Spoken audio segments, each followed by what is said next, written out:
the prospect of asset forfeiture linked to disclosure regimes. Maybe if you can deal with what you say, you can address the issue that you raise in paragraph 33, but I'd like, if you can, also to link that issue to the unexplained wealth order regime that one sees in other jurisdictions. I'm not sure if you are able to do so. If you are, that would be great. Sure, I can speak to this. So one of the common instincts is that where you have this kind of where you come across unexplained wealth, that this in itself, illicit enrichment, should be a criminal offense. The reason why I caution against this is you have to recognize that once you turn this into a criminal investigation, that then uses a certain amount of resources that is then being focused on proving criminal conduct for merely just for unexplained wealth. And you can end up in a state where you put so much resources in just investigating this kind of crime that you lose sight of the bigger issues, the grand corruption schemes, the issues that really matter and that are the most important. So the suggestion here is that rather than going through a process where you need to criminally prove the unexplained wealth and then as a result of that get the confiscation order, a more efficient process would be to introduce legal mechanisms around non-conviction-based confiscation. So essentially what you then have is the disclosure form as your first line of evidence. This is what an official has said they have. If you do the verification and you uncover something that has not been listed, you have a very easy case to be able to say they did not disclose this, that was against the rules, and then you wouldn't have to prove the underlying criminal intent. And so the evidentiary bar is much lower, but it has a much faster effect in terms of sanctioning officials, and therefore a much stronger deterrent effect.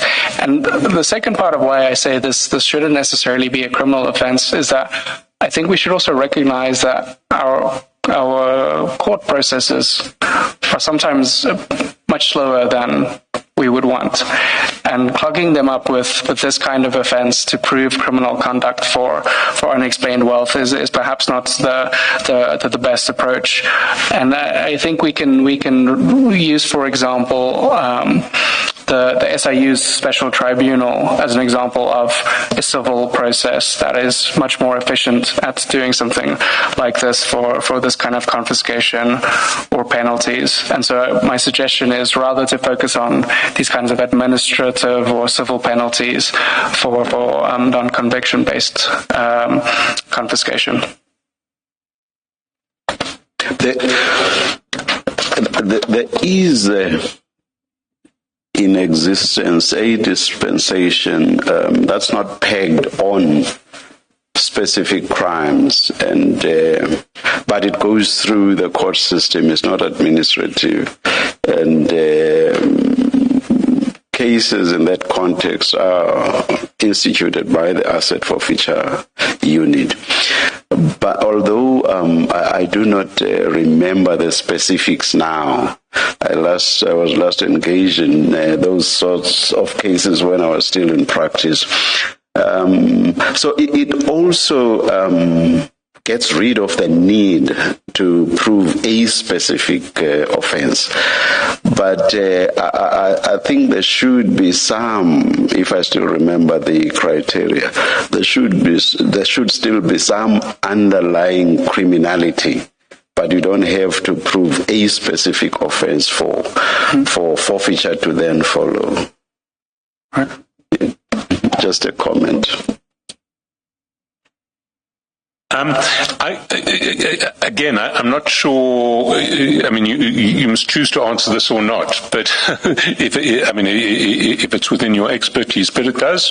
I mean, picking up on the chair's issue, our asset forfeiture regime currently depends on some proof, albeit on a civil standard, of underlying unlawful activity. there are other jurisdictions that have created an add-on which is based on what are called unexplained wealth orders, where an authority can issue an instruction or an order for you to explain wealth that can't necessarily be directly linked to criminal activity, but can't be explained with reference to legitimate income. And then those regimes make provision for forfeiture in the absence of a reasonable explanation. It seems to me that in this context, a legislative amendment along those lines may well make a lot of sense, because if someone can legitimately explain the origins of their wealth in circumstances where, well, you have the disclosure history which you can point to and which might found good cause to issue an unexplained wealth order.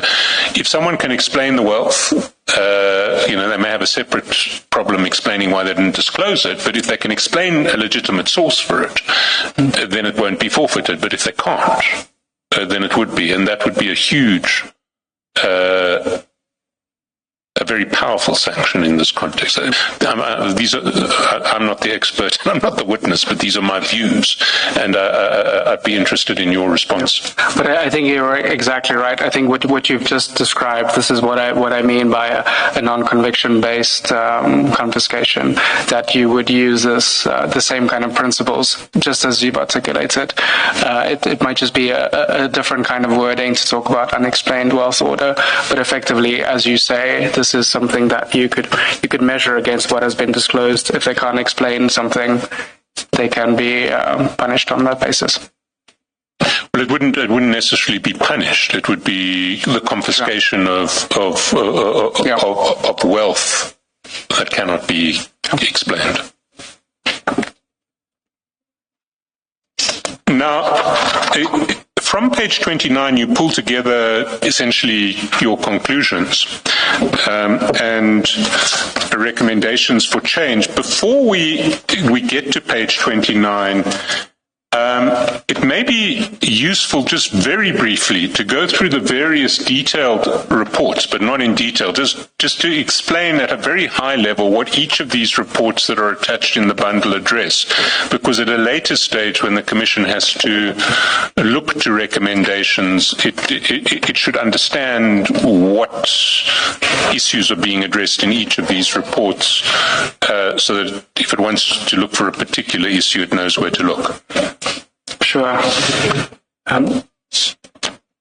So I should apologize to the Commission because this is a very thick bundle of documents that we've shared. I think in one of the cases it might be a full book. It's almost 150 pages, but I think it's an excellent resource. And so what we've shared as part of the bundle is a combination of documents that look at these types of issues at a more global level. So I mentioned at the start of the hearing the Stolen Asset Recovery Initiative, and this is a group that have done a lot of work on understanding what this regime looks like internationally. And so there are particular kind of global research reports that have been shared in the bundle, looking at things like what an effective form should look like. There's a document titled Getting the Full Picture on Public Officials that sets out kind of a comparative standards across the board for the whole system. And so the graphs that we mentioned on public disclosure, family members, for example, those are things that are captured in this document. Sorry, can I just for reference purposes, Getting the Full Picture is a document that starts at page 122. Before getting the full picture, we've got the document at page 82, Asset and Interest Disclosure, Technical Guide to an Effective Form. That's at page 82. Can you just briefly give a kind of 1 minute explanation of what that document is trying to do? Sure. So asset and interest disclosure one on 82. This is the form or the document I mentioned that speaks to what an effective form could look like. So this gives intensive details on all of the different types of categories one might need to consider, the specific information that is relevant within a category. So I mentioned, for example, beyond understanding that a person has a vehicle, you should know when it was acquired, through what financing means, etc. So this gives a lot more detail on what a form could look like practically. Then at page 271, there's the document Automated Risk Analysis of Asset and Interest Declarations of Public Officials. Again, can you just give a very brief outline of what's being addressed there? Sure. So this is another one of these kind of global research reports that provides guidance on what an automated asset and interest disclosure system could look like, and what kind of risk analysis one can perform. So it gets into some of these issues around fully maximizing the use of a digital system, potential red flags that one could look into that could be applied to the South African system. And then 311 is where you start, where the documents start addressing South Africa specifically. 311 is Financial Disclosure Form and E-Disclosure System of South Africa. And that's the document, in fact, that we've spoken to already, but just again briefly to summarize what it addresses. So this document serves a dual purpose. It both looks at South Africa's current form and evaluates some of its potential gaps and areas that it can be improved. And then it looks at the e-disclosure system as well, and provides some recommendations on how data should be captured, on how you could fully automate some of the verification functions, how you could introduce the kind of automated risk assessment of declarants' profiles. Page 344, how to put in place effective sanctioning provisions for financial disclosure-related violations. Note for South Africa. So this one was prepared specifically for the South African context to identify potential options for introducing sanctions mechanisms. So a lot of the issues that we've just discussed, but it also provides a list of international examples, drawing on their laws to give examples of what this can look like within a legal framework. Then on 364, a short document entitled Reform of the Financial Disclosure System in South Africa. So this was the first document that we had written looking at the whole framework comprehensively. So it's very short. It provides effectively just a summary of how the current system works and some of the initial shortcomings. So it's at quite a high level, and the documents that we've just mentioned, I think, gets into a lot more of the technical detail on areas for improving. But this one, it's a bit more at the institutional level, how the framework could potentially address some of the fragmentation. And then at page 369, there's a document that we haven't touched on yet, which is called Preventing and Managing Conflicts of Interest in the Public Sector. It's a G20 document, as I understand. It was prepared for the G20 Anti-Corruption Working Group.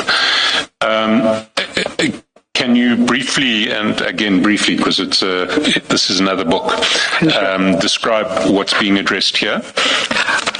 So this document is something that was prepared in collaboration between the World Bank, OECD, and UNODC.